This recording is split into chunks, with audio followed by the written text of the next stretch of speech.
What is going on, beautiful people? I am Lee Hammock, the diagnosed self-aware narcissist known as mental illness, and welcome to another episode of A Narcissist Explains.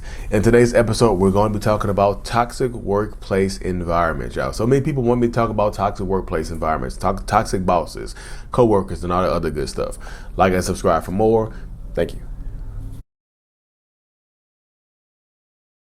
So the reverse discard happens in a toxic relationship when a narcissistic person or toxic person treats you so badly that you leave them. They don't want to be the ones that break up with you. You break up with them. This can happen in the workplace as well, y'all, where the supervisor or the boss or the governing board doesn't want you working there anymore, but they don't want to fire you. So they make your work environment so intolerable, the work conditions get so badly, and they start treating you so badly that you just up and quit. No 2 weeks notice, you quit, or you put a 2 weeks notice in. The cycle in a toxic workplace environment can parallel the cycle in a toxic partnership, an intimate relationship and whatnot. The love bombing phase happens when the employer or the job reaches out to you. Hey, you're the perfect employee for us. Come work for us. Here's a love bombing package. Once you accept the job, the devaluation phase kicks in where they start to treat you badly. The true environment of the workplace starts to reveal itself. You might not like it there anymore. And sometimes they don't want to fire you, so they treat you badly and then you quit. Like and subscribe for more. The good old toxic workplace, y'all. Toxic. So before we get started, y'all, check out the self-love journal on Amazon if you haven't already. Lee Hammock, I Love Me, a self-love journal. Help you regain and rebuild that self-love that's in that identity, y'all. Help you understand your self-worth and all the other good stuff. Amazon, Lee Hammock, self-love. But y'all, toxic workplace environments absolutely 1000% do exist. And a lot of people are involved in them. And like I've said this before in a few videos, but y'all might not have seen those videos. Toxic workplace environments exist, and they are extremely hard to get away from. They're extreme, like the toxic workplace cycle kind of follows the same cycle of a toxic relationship. You know what I mean? There's like the toxic workplace cycle goes love bombing, idealization, and discard. No, love bombing, idealization, devaluation, then the discard phase, y'all. Then the discard. Okay. And like I said, that's how a toxic relationship goes. So a toxic workplace can start the same way, y'all. In a toxic work environment, the recruiter or the interviewer sells you on this job. They job bomb you. It's like the love bomb, but it's like a job bomb. They suck you in here with telling you, hey, you're the ideal candidate for this job. We be looking for somebody like you. We've been praying and hoping and praying like we're a good fit for you too. We're gonna meet all your wants and needs in an employer. We're gonna do all of that stuff. A job bomb. They're gonna tell you everything that you want to hear to get you to sign your name on a dotted line, to get you to sign your name on that work contract or whatever you signed to hire that new hire paperwork. They want you to sign your name on that right there, right? They want you to put your name on that new hire paperwork just to keep that thing, just to get in there.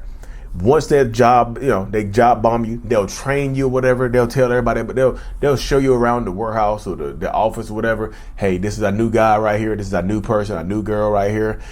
She's going to take over. They're going to take over the place. They're hyping you up, showing you off to all your coworkers and employees, and then here comes the devaluation phase. Once you get settled into the job, they start to treat you differently. That same supervisor or recruiter or HR person that hired you, they don't talk to you as much anymore. They disconnect from you. It's almost like they don't care about you as much anymore. You don't, once you are in the system, it's like you don't mean much to them anymore. You see what I'm saying? Once they're getting what they want from you, you sign on the dotted line, you've committed to them and they've committed to you. Now, they start to treat you differently. You get chastised for leaving early, coming in late or whatever, but the boss told you, hey, you can be a few minutes late. 1 or 2 minutes late is fine. You 30 seconds late, you get rolled up. You're like, what the hell? I thought you said this. That was not the rules. Nobody said that. They'll gaslight you. They'll gaslight you in the job place, make it seem like, we didn't. When I hired you, we did not say that. And they said it to you because that's why you do it. You've been doing you've been doing something at work. And that boss trained you to do that. So when you get caught doing it, the boss throws you under the bus. They gaslight you to make it seem like, why would I teach you that way? I know that's the incorrect way. Why would I teach you that way if I know it's incorrect? you're lying to me. You're lying to yourself. You're lying to everybody around here. You know what I'm saying? They'll gaslight you in the workplace. Once your value and your use has ran out, and once they sometimes once they'll pass you up for promotions. Like once they'll tell you when they first hire you during the job bombing phase, they'll tell you like we promote from the inside out. We promote inside out. Like we promote in our in-house people before we hire somebody else outside when a job opening comes over. Now you've been working there for a little while, for a few months, years, whatever. You've been working your ass off. Now you get passed up for promotion. You get passed up for multiple new opportunities, new jobs and things like that. And they hiring people from the outside. They're doing exactly what they told you they wouldn't do, right? They're making you false promises. They've been lying to you. You see what I'm saying? They'll treat you, the work environment is toxic. The boss, you got a narcissistic boss that hates you, that belittles you, all the work that you do. They turn on you. Your supervisor, the same one that hired you, is now turning on you, throwing you under the bus any chance they get, making the workplace a living hell. Once they have fully devalued you and sucked out whatever they've been getting from you in the workplace, once they feel like they've gotten that from you, they discard you, y'all. They fire you. Job bomb, devaluation, fired, discard phase. You get fired. And a lot of times you get fired before you actually get fired. You know what I mean?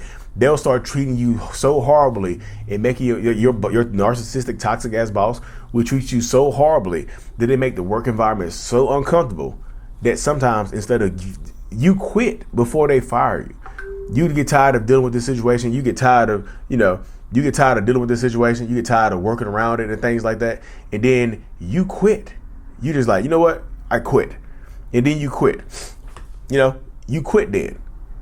Now you don't get the severance package or whatever because they force you out the door and you don't want to quit. You can take it any longer. That's what I say, y'all. Be very wary of these jobs. Interview them. When you get interviewed for a job, interview them. You know what I mean? You want to ask about if they toxic workplaces say things like we're a family around here. If you get an interview and somebody says we're like one big family around here, there are toxic ass families out here, y'all. You heard of these cult ass families that act like cults. You see what I'm saying? CULTS. I know my southern drawl is kind of thick, y'all. But like these people act like a cult. You're not just working. You're literally in a cult. In this workplace and things like that. So I just tell people like you have to be very wary and be very careful of what you're dealing with and who you're dealing with because the situation does arise, y'all.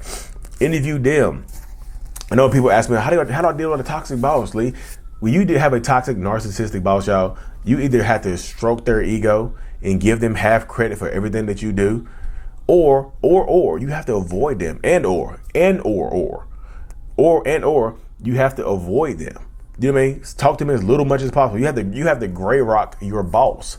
If you don't know what gray rocking is, it's becoming emotionally detached from the situation. Don't give that person any kind of emotional reactions because again, sometimes they're trying to reverse discard you and make you be the one to quit. They want to fire you, but if they fire you, they have to pay you a certain amount of money, whatever. But they want you to quit.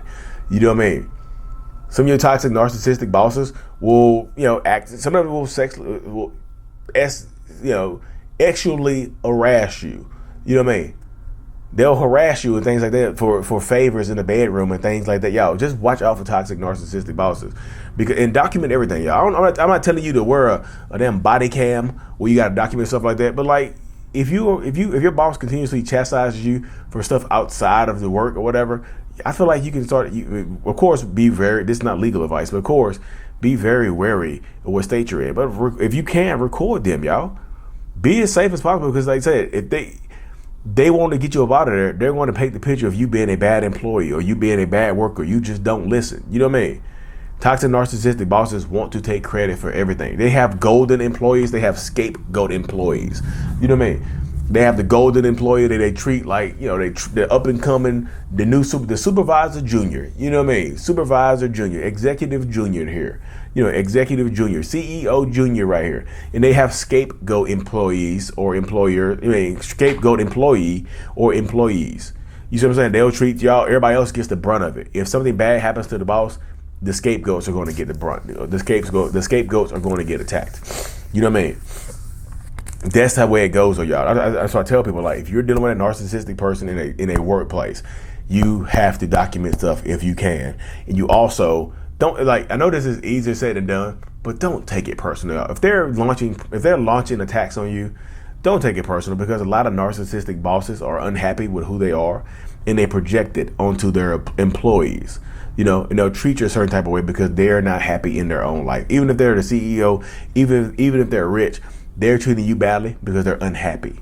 And they might be jealous of you because one of you might have the ability to be genuinely happy, and they're jealous of you because of that. So be very careful when you're dealing with toxic, narcissistic ass bosses, y'all, because the workplace and the work environment can be thriving of them. The smear campaign, your boss, like if you do quit or whatever, your toxic, narcissistic boss or your old company, your toxic, narcissistic job probably won't give you a good review. They might smear campaign. You ever hear somebody say, "You never work in this city again. I'm going to make sure you never work in this town again." That's something a narcissistic boss would say. They want to make sure you don't get into the same business as them. They make sure they don't give you a good reference. They're going to damn smear campaign you, y'all. If you put them down as a reference, they're going to lie to your new employer and smear campaign you. Make you sound like you're not an idle employee. You're a horrible person. They want that control, y'all. Toxic, narcissistic workplaces and bosses want that control over you, just like an intimate partner does. They want to control all your life. And if you quit, like I say, if you quit them without giving them a warning, if you just mess around and quit without telling them, and they didn't force you to quit, y'all, they're going to try to punish you. That's why I say you might not want to list them on your resume. If you can get around it, don't list them on your resume, because they're coming for you. You know what I mean? Because I don't think they'll give you a gold star, a gold sticker. You know what I mean? But anyways, y'all, thank y'all for tuning into another episode. The Self-Love Journal is available. Join the channel memberships if you haven't, y'all. I call them the Mental Healers. Like and subscribe for more. And as always, Mental Healness is out. Peace.